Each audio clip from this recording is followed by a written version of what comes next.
योगी सरकार ने राज्य में 5 जनवरी तक डीएम, एडीएम और एसडीएम के तबादलों पर रोक लगा दी है। भारत निर्वाचन आयोग के निर्देशों के तहत यूपी सरकार ने यह निर्देश जारी किया है। राज्य की सभी 403 विधानसभाओं में 27 अक्टूबर के बाद से मतदाता सूची पुनरीक्षण कार्यक्रम शुरू होने जा रहा है। ऐसे में यह अहम कदम उठाया गया है। निर्वाचन आयोग के निर्देश मिलने के बाद मुख्यमंत्री योगी आदित्यनाथ ने शासन के आला अफसरों को आदेश जारी कर दिया है। इस दौरान नए वोटरों को सूची से जोड़ने का काम भी किया जाएगा। बरेली पहुंचे प्रदेश सरकार के पिछड़ा वर्ग कल्याण राज्य मंत्री नरेंद्र कश्यप और राजस्व राज्य मंत्री अनूप प्रधान ने सपा कांग्रेस पर जमकर सियासी निशाना साधा। दोनों मंत्रियों ने कहा कि सपा कांग्रेस को कभी पिछड़ों की याद नहीं आई। केवल अपने परिवार के लिए काम करने वाली सपा कभी पिछड़ों की हितैषी नहीं रही। आज जब योगी मोदी सरकार पिछड़ों के कल्याण के लिए काम कर रही है तो इन पार्टियों के पेट में दर्द हो रहा है। बरेली पहुंचे दोनों मंत्रियों ने अपने अपने विभागीय अधिकारियों के साथ मंडलीय समीक्षा बैठक की और विकास योजनाओं का हाल जाना। बरेली से आजादी के अमृत महोत्सव के तहत एकत्र किए गए अमृत कलशों को आज राजधानी लखनऊ और दिल्ली के लिए रवाना कर दिया गया। सीडीओ जगप्रवेश ने हरी झंडी दिखाकर अमृत कलश यात्रा को यहां से रवाना किया। शुक्रवार को मुख्यमंत्री योगी आदित्यनाथ प्रदेश भर से पहुंची अमृत कलश यात्राओं के समारोह को संबोधित करेंगे। जिले भर की नगरपालिका और नगर पंचायतों समेत नगर निगम क्षेत्र की मिट्टी अमृत कलशों में भरकर एकत्र की गई थी। इस मिट्टी का उपयोग शहीद स्थल के निर्माण में किया जाएगा।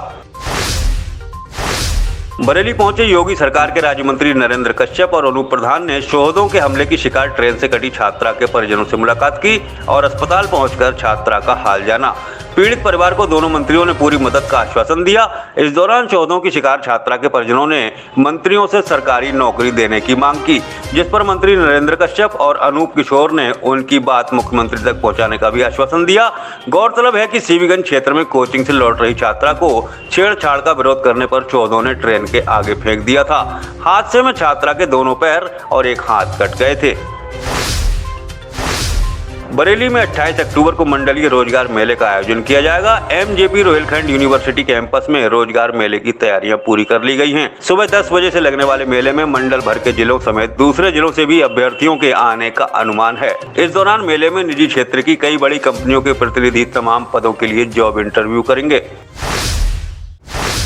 बरेली के देवरनिया थाना क्षेत्र में शुक्रवार को स्कूली बच्चों से भरी वैन को डंपर ने टक्कर मार दी। हादसे में वैन के चालक समेत 4 बच्चे गंभीर रूप से घायल हो गए। ग्रामीणों ने बच्चों को किसी तरह वैन से निकालकर अस्पताल पहुंचाया। हादसे की सूचना पर डीएम रविंद्र कुमार और एसएसपी घुले सुशील चंद्रभान ने अस्पताल पहुंचकर वैन चालक और घायल बच्चों का हाल जाना। हादसा बरेली बहेड़ी मार्ग पर हुआ। बरेली पुलिस के जवान ने रक्तदान करके एक मरीज की जान बचा ली। सोशल मीडिया पर एक व्यक्ति ने अपने भाई की तबीयत का हवाला देते हुए खून देने की अपील की थी, जिसके बाद एसएसपी के निर्देश पर पुलिस लाइन में तैनात आरक्षी आशीष अहलावत और सन्नी कुमार ने अस्पताल पहुंचकर रक्तदान किया और मरीज की जान बचा ली गई। ट्विटर यूजर ने इस प्रयास के लिए बरेली पुलिस का आभार जताया है। सोशल मीडिया पर भी बरेली पुलिस के इस नेक काम की खूब चर्चा हो रही है। बरेली में सालों से एक जगह जमे पुलिस कर्मियों को हटाया जाएगा। इस मामले को लेकर एसएसपी ने जांच के आदेश दे दिए हैं। पिछले दिनों पीआरबी में तैनाती को लेकर उगाही के खेल का ऑडियो वायरल होने के बाद एसएसपी ने अब कई सालों से एक ही स्थान पर जमे पुलिसकर्मियों को हटाकर दूसरी जगह तैनाती के आदेश किए हैं। ऐसे पुलिसकर्मियों को जांच के बाद नए स्थान पर भेजा जाएगा। एसएसपी के इस आदेश के बाद पुलिस महकमे में हड़कंप मचा हुआ है। बरेली में 6 साल की बच्ची की गवाही पर मां के हत्यारे पिता और चाचा को अदालत ने उम्र कैद की सजा सुनाई है। कोर्ट के इस फैसले की चारों ओर चर्चा हो रही है। सुभाष नगर थाना क्षेत्र में विवाहिता विनीता की ससुराल में हत्या कर दी गई थी। गवाहों और सबूतों में महिला के पति विपिन और देवर आकाश को हत्या का आरोपी बनाया गया था। मासूम बच्ची ने हत्या की पूरी घटना का आंखों देखा हाल अदालत को बताया, जिसके बाद 2 साल चले मुकदमे के दौरान मां के हत्यारे पिता और चाचा को सजा दिलाने में बच्ची कामयाब हो सकी है। बरेली में दिवाली पर इस्लामिया इंटर कॉलेज में पटाखा बाजार लगाया जाएगा। पहले जीआईसी ग्राउंड पर पटाखा बाजार लगाने की तैयारी की जा रही थी। पिछले साल भी जीआईसी ग्राउंड में ही आतिशबाजी का बाजार सजा था, लेकिन इस बार कुतुबखाना पुल निर्माण के चलते यहां पटाखा बाजार लगाने की अनुमति नहीं दी गई है। इसके साथ ही शहर में 7 अन्य स्थानों पर भी पटाखा बाजार लगाए जाएंगे। अग्निशमन विभाग की ओर से इस्लामिया ग्राउंड को सुरक्षित बताते हुए इसकी संस्तुति दी गई है। वहीं पुलिस ने भी ग्राउंड से संबंधित रिपोर्ट मांगी है। ये थे न्यूज़ टुडे नेटवर्क के आज के समाचार।